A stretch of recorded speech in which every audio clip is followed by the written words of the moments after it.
Materials used in agriculture हो जुन कुन मेटेरियलहरु युज हुन्छ एग्रिकल्चरमा भनेर चाहिँ हामीले आज हेर्न खोजेका छौं। अब तिमीहरुको अधिकांशको प्यारेन्ट्सहरु चाहिँ एग्रिकल्चरमा के त आबद्ध हुनुहुन्छ होला हो कि हैन? तिमीहरु सबैलाई एग्रिकल्चर मन पर्छ नि? तिमीहरुले अनि तिमीहरुले बारीमा गएर अथवा खेतमा गएर केही बिरुवाहरु उत्पादन गरेको छ?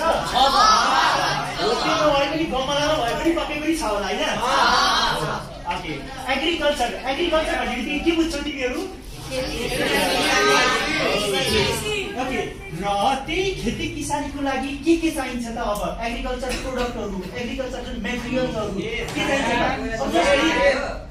विद्यार्थीले पढ्नको लागि शिक्षक विद्यालयहरु चाहिन्छ नि हो किन? त्यस्तै कृषि गर्न पनि के त औजारहरु के त आवश्यक पर्छ हो कि हैन? Okay the materials used in agriculture, most of the food materials there are very common plants. A plant get nutrients from soil. Okay, plant ले चाहिँ केबाट nutrients प्राप्त गर्छ? माटोबाट चाहिँ nutrients.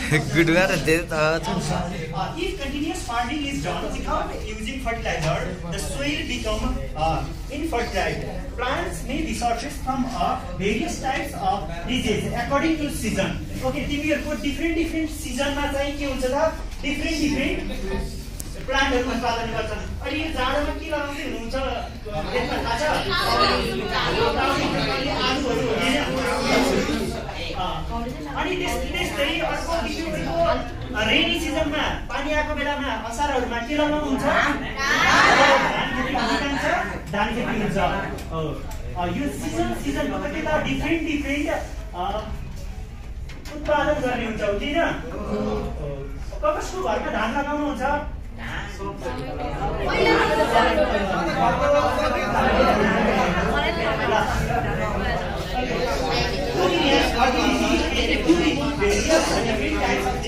different types of chemicals for our use of use chemical fertilizer and insecticide using prevent disease of the safety. Okay, तिनीहरुलाई त्यो डिजिजहरुबाट आक्रमण हुन नदिनको लागि हामीले के गर्छौं त? विभिन्न प्रकारका जुन फर्टिलाइजर माटोको उर्वरा शक्ति बढाउनलाई र अनि विभिन्न इन्सेक्टिसाइड्सहरु जुन केमिकलहरु हालेर चाहिँ कीराहरु लाग्न नदिने उनीहरुको रोकथाम गर्नको लागि हामीले बाहिरी रूपमा पनि उनीहरुलाई के त प्लान्टहरुलाई हेल्प गरिरहेको हुन्छ हो कि हैन? तिमीहरुले बीज छिटेको देखेको छौ नि हो कि हैन? काउलीहरुमा बन्दाहरुमा अनि त्यसैबाट गएर काँक्रोहरुमा लौका आलु हो तिनीहरुमा।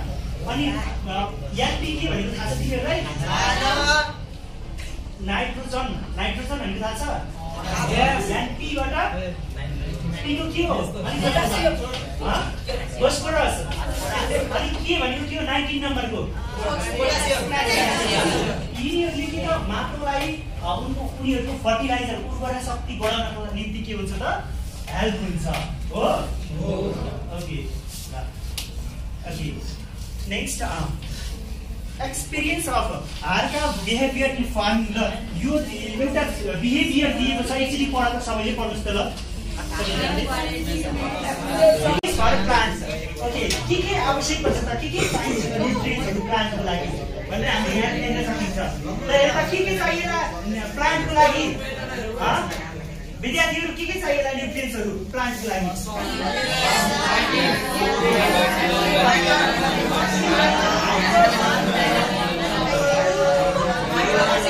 एलिमेन्टहरु जस्तै यहाँ एसेन्शियल एलिमेन्ट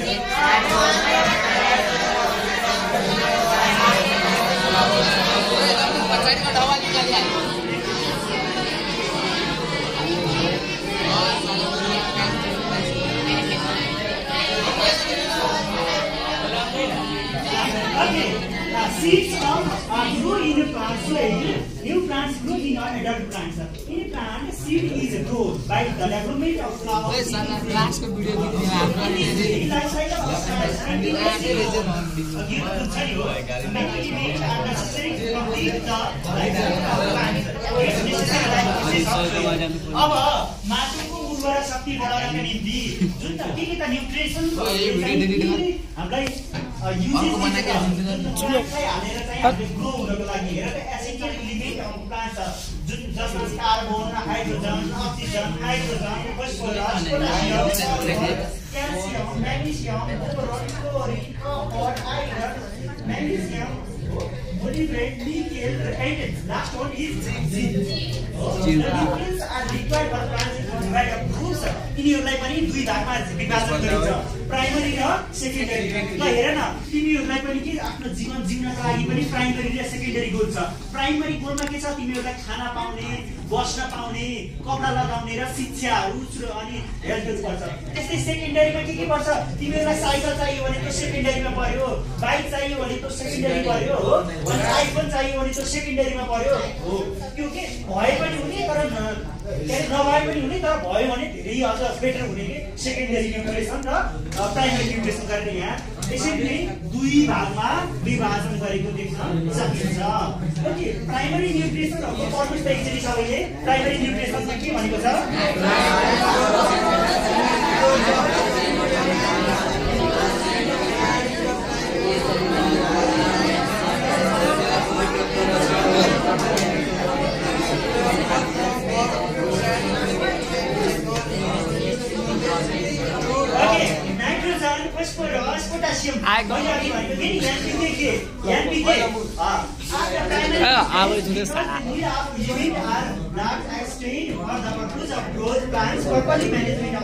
सञ्जल यता आइज न।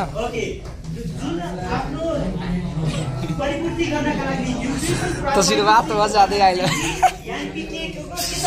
एकदम भूमिका हुन्छ, बुझ्यो नि? त्यस्तै सेकेन्डरी न्युट्रिसनमा हेर्दा के छ, सेकेन्डरीमा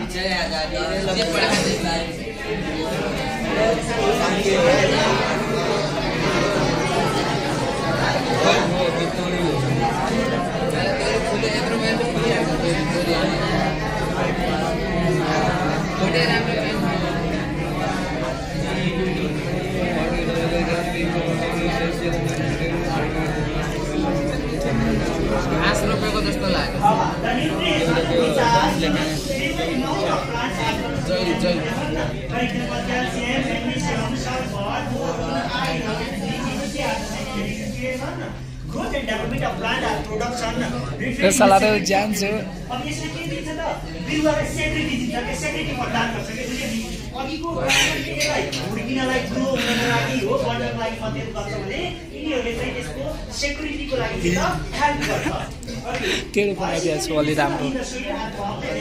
By decaying organic compound, the shortage of nutrition in the soil due to the continuous farming of complex through fertilizer. Okay, यसै गरी अब अर्को छ टपिक हाम्रो फर्टिलाइजर। फर्टिलाइजर हेर्नुस् त एकचोटि।